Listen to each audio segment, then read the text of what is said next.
Okay, as you can see, the weather conditions this morning are pretty brutal. It's in the 20s, the wind's blowing. We had a cold front come through last night, so we got, an inch or two of snow, but should make some real interesting turkey hunting this morning. So I'm gonna go in those areas where I know they're at. I'm gonna listen for birds. I haven't done any calling on my scouting trip, so I'm gonna try to do a little bit of calling this morning. So hopefully, with a little luck, we'll get on some birds.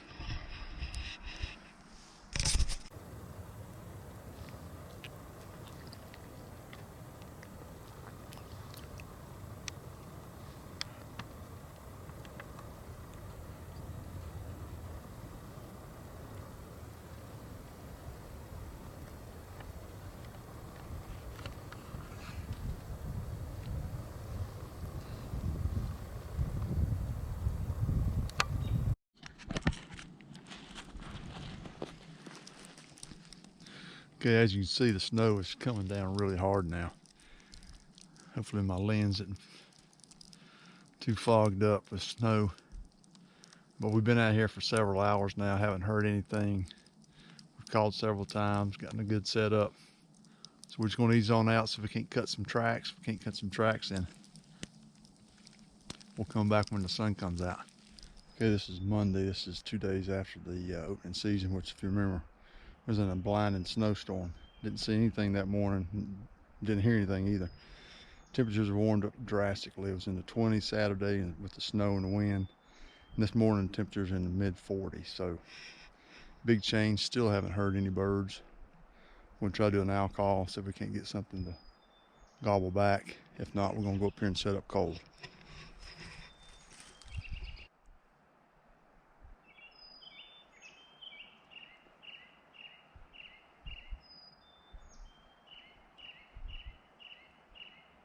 Woo!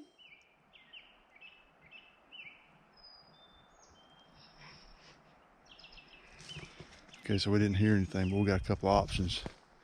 We can go up here to the right where we saw a bird a couple of weeks ago. We can go to the left over here. I've heard some birds there too, so we're gonna get all our gear together, get back up there and get set up, and then we'll start doing some calling.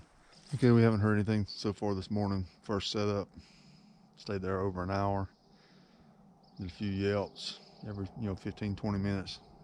Didn't get any birds response. Now we're gonna move into our second setup, and you can tell over here, this is one of the areas that we've already set up on before. The turkeys have come through. There's a bench right there, so they come through this way. So I'm gonna get set up here, get my camera and everything set up, and we're gonna just sit here for probably another hour. There's more hunters in here this morning, so that may be keeping the birds quiet as well. But we just had that snowstorm over the weekend, and I would have anticipated that the birds would have been pretty vocal this morning, but it's early in the season, so typically the toms are already with their hens. So usually late season, that's when you get a lot of birds respond. But last year, it was a little different. We was able to tag out the first 3 days of the season, so we'll just stick with it. One thing about it is, when you were hunting in the snow over the weekend, you don't find many articles on how to hunt turkeys in the snow. But what I did was I just stuck to the original game plan. Now, obviously, in bad weather like that, you got to find some sheltered areas, hollers and things like that, where they're out of the wind and they feel more protected. At the same time, still looking for the food sources. You got to know where the food sources are, the roosting areas, and then strut zone. So we're gonna get set up right here, start calling. Maybe we'll get a bird to come in.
This is day 4 of my turkey season.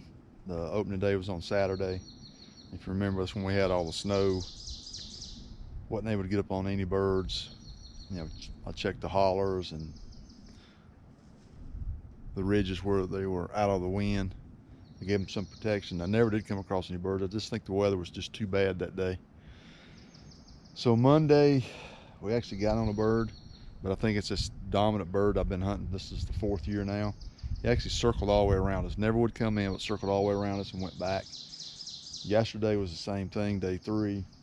Hunted here, actually hunted at this location. I can show you the setup right here at this deadfall. And I'm looking out off this little small finger ridge, and then there's a bench right down there at the bottom. And a bird, I don't know if it's the same bird or not, came and went the full length of a football field, maybe longer, back and forth, and never would come in. So I haven't heard anything this morning. So basically what I'm gonna do, I got over 3,000 acres I can hunt. We're gonna go to that highest peak there. We're gonna walk up, get some elevation, then we'll cross over. There's a holler and a creek. We'll cross over and get on the other side. You know, when you're on public land, you know, look for the food sources, look for the roosting areas, and then those strut zones. Well, right now, obviously, it's daylight, so the roosting trees aren't gonna do you any good. So now you gotta look for the travel patterns, which way these birds normally travel. So I'm gonna try to circle around, because typically when they roost, and they roost over this creek, so I did hear 2 birds gobbling this morning, they'll fly back into the ridge, okay? Then they'll work their way up. So I'm gonna circle around and try to get above them and come in from that direction.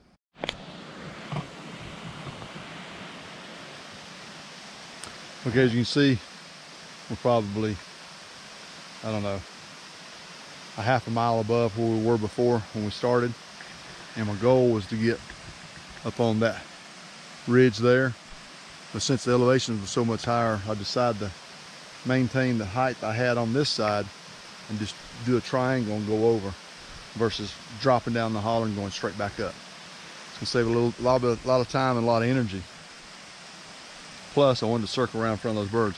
One more thing I want to talk about, you know, as we get ready to cross this creek here. On public land, you got to also be concerned about hunting pressure. And on Monday, opening day, there were some other hunters in here, and I've been hunting this right side quite a bit. So the birds have probably adopted their travel patterns to that. So now I'm gonna move over here. I'm gonna try to get up there at the top and set up, and you know, maybe we'll call something in.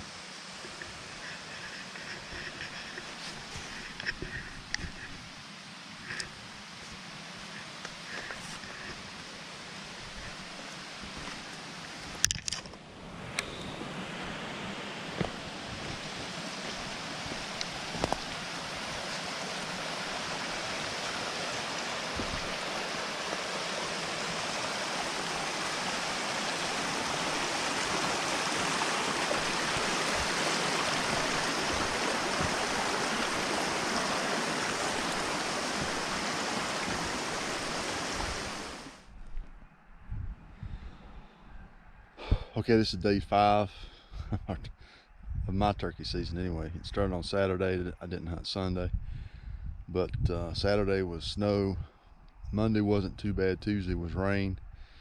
Yesterday was cloudy, and today is going to be cloudy again today with a chance of rain. So still trying to find the birds.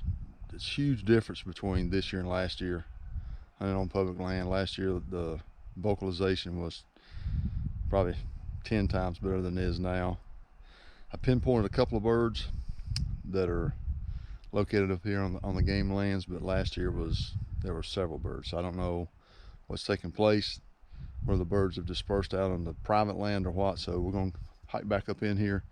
Found a place yesterday, dropped another pin. We're going to try to go to that and get set up, and hopefully we'll get a bird on the ground.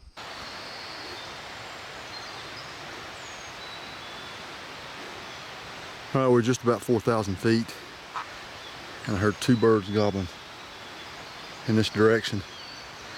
So I'm trying to hike up on this. You see how steep this ridge is, and try to get a vantage point, get above them. Hopefully they'll keep gobbling, and we'll be able to, possibly get set up. It's been about probably 2 miles in here. It's a pretty good hike. So I'm gonna get up here, change my shirt and stuff, get some dry clothes on, and we're gonna try to get set up. Like I said, this is day 5. This is day 6 of the first week in turkey season, and I probably hiked over 20 miles this week.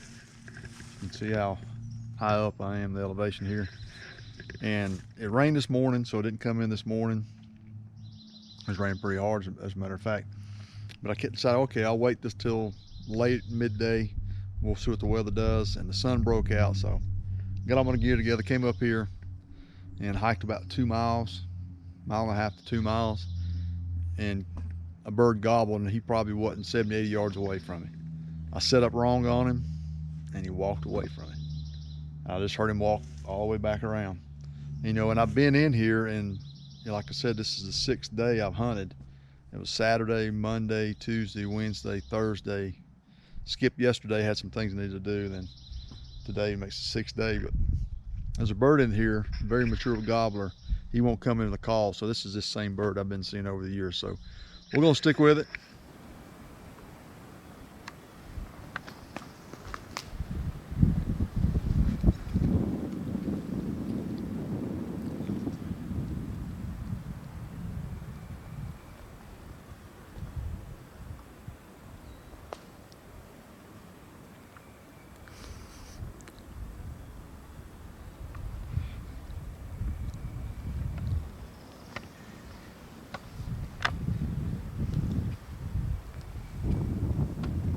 Okay, we're just over 4,600 feet in elevation. Found this nice bench. We're gonna set up and call. Actually, I've got a bird gobbling on that other side. So if I don't get anything coming here, then we may ease down this steep holler and maybe try to get set up on that bird.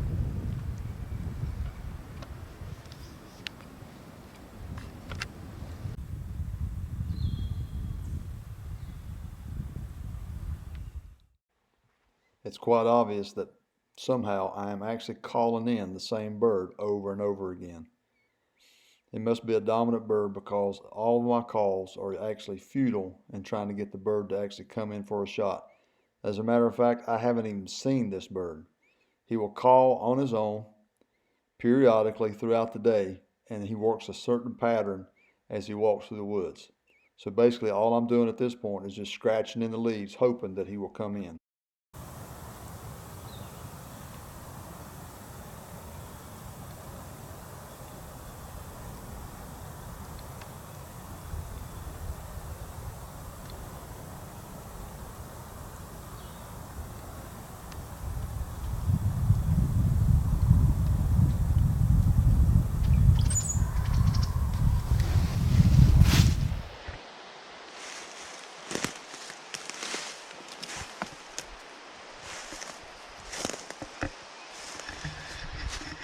Okay, we heard a bird.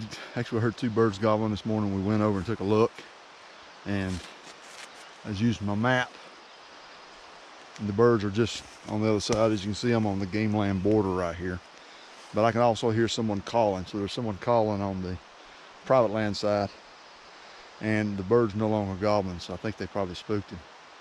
They're doing an excessive amount of calling, so it sounded like they had a box call. They were turning it into sawdust, if you know what I mean. But when you go out, use your maps. You can see this right here. I'm over in this side. This green is the game land. So that's public land hunting for you. Sometimes the birds will cooperate and come over on the public side. I'm gonna move off so that way I don't mess this person up, and I'm gonna go back and set up in another area where I've seen some birds.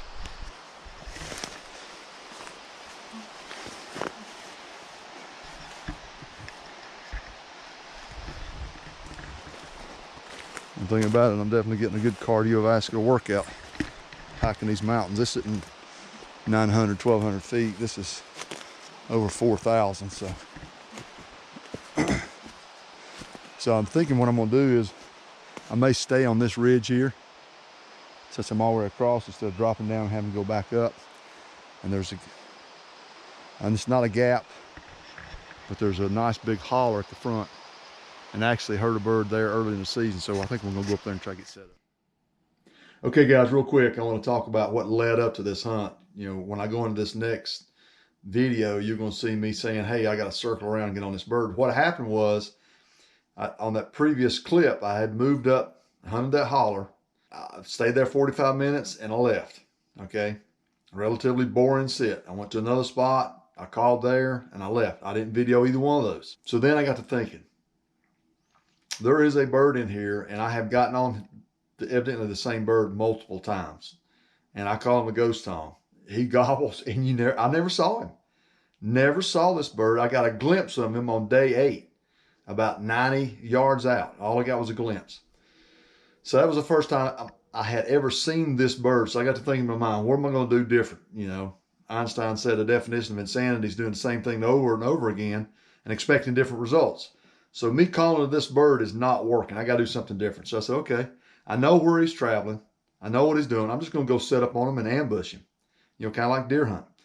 So I circled all the way around. I didn't go down that ridge because I was concerned he would be in there. So I walked all the way around the long way, hit a logging road, and came up and I just set up where I thought he'd come in. And I waited so long, I took a nap. I laid back and took a nap. I woke up, I'm looking around, I'm waiting, and I actually did call. Okay, I did call with my slate, just a few, and that was it. And maybe 20 minutes later, bang, he gobbled. One time. And I'm waiting, and it's the same scenario over and over again. I'm thinking, he's not coming in. I got to do something different. Well, about that time, it started raining. So I had to put my camera gear up except for my GoPro. So I put my Sony camera and I packed all that gear up. And I did it by crawling behind the big maple tree that I was sitting in front of because I was afraid he'd see me. So I got all my gear in there and I'm sitting there thinking, what am I going to do? Well, he gobbled again for some reason, and he was still on the bench that I was hunting above. And I was probably 90 to 100 yards away. So I got all my gear together and I circled around as I show in this next clip. So this next clip is picking up right after he gobbled the second time. So I know he's there. I know I got to do something different. So I decided, hey, I'll try to put the stalk on him and, see what happens. All right, guys, this bird, he must be a mature gobbler. I'm gonna have to sneak around him. It's starting to rain. I got that in my favor. He gobbled one more time. He's on this little bench over here. So I'm gonna go up the ridge, circle all the way back around. It's gonna be taking me probably about 30 minutes, 100 yards, probably 100, 150 yards stalk. And just see if I can slip up on him. I better get to it.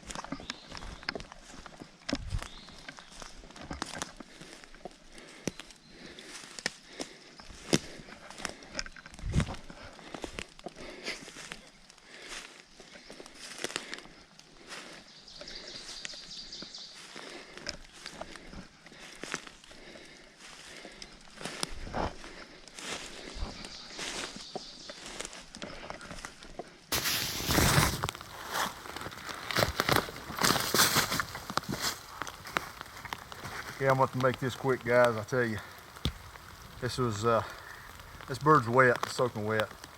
He's got a nice tail fan. Fortunately, it didn't get damaged fighting, flying around in the trees, or when I shot him, which I shot him relatively close range.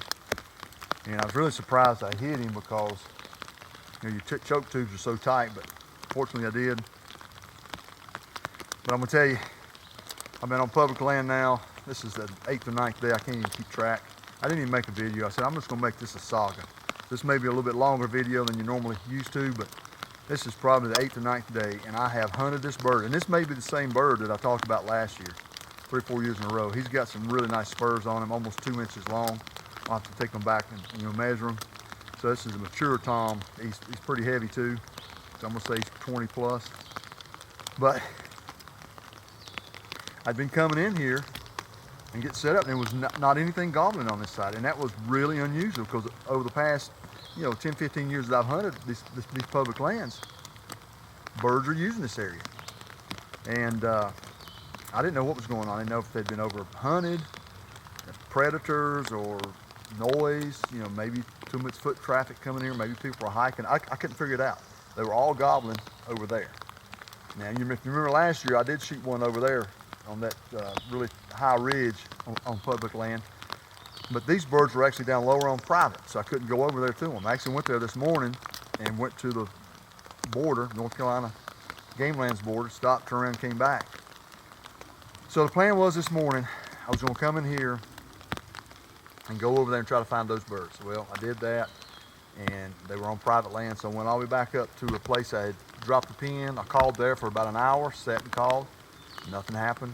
Moved from that setup back over to this ridge, called for another, 45 minutes. Didn't hear anything, nothing came in. And I just made a decision. I'm gonna come down here and I'm gonna get above this bench and I'm gonna ambush this bird, or a bird, whichever one's coming through there. And I'm sitting there for an hour, and all of a sudden, bang, he gobbles. And I said, well, I'm gonna try to call to him, see if he comes in. Called, he shut up. And I never saw the bird, never laid eyes, but I knew he was down here on this bench. Then it started raining. It's raining now, so I don't know how good this video is going to take. Hopefully I won't get any water on my lens. So he gobbled one more time. I don't know why, but he did. He gobbled one more time, and I knew he was still on that bench. So I packed all my gear, and I crawled behind my tree and went up the ridge, circled around. When I got below the bench, I started stalking my way up. It was about a 30-minute stalk, and I thought I heard wings flapping. He must have been cleaning the water off his wings. I was thinking, he's still in here for sure. So I slowed down, started getting behind structures, trees and things like that. And the ridge, the bench rolled over like that. And I was on the high part, and I just saw feathers, and I dropped down. I hope I got it on my camera. This is another one of those deals where I'm not going to edit this. I'm just going to leave it like it is. It's just a super great hunt. So I hit the on button. I hope I got it. I don't know. But he saw me. I got on him. He stretched that head, and I shot. And it must have been a lower shot. He didn't do the flop, but when I hit him, he didn't run off. He didn't do anything. When I went over the bench, he was just laying right there. So it was an amazing hunt. Just, I had to put my dues in this year. Last year it was 2 hunts, 2 birds. This year, I think this is number 9. So when you want that public land experience and you want to go somewhere and hunt, be prepared to pay your dues. Sometimes it don't happen like that. Sometimes you can go in the woods and bang, they start gobbling everywhere and they come straight on in. Other times they don't. So this morning it was about, I think 49, 50 degrees, super morning. The rain came in about on time. This is one of the few times they've actually gotten it right. But he's got a super nice tail feather. I think once it dries out, it's gonna look really good. But I'm going to say, based on these spurs that this guy's got, you can see him. I don't know if you can see him or not. Right here. He's got, I don't know if that's a double beard or not. It's like a 8 or 9 inch beard. I'm going to say that's a 3. Nah, I'm going to say that's a 4-year-old bird. But tremendous hunt. Hope you guys enjoyed this. If you like my videos, hit the like button and definitely subscribe. We'll see you next time.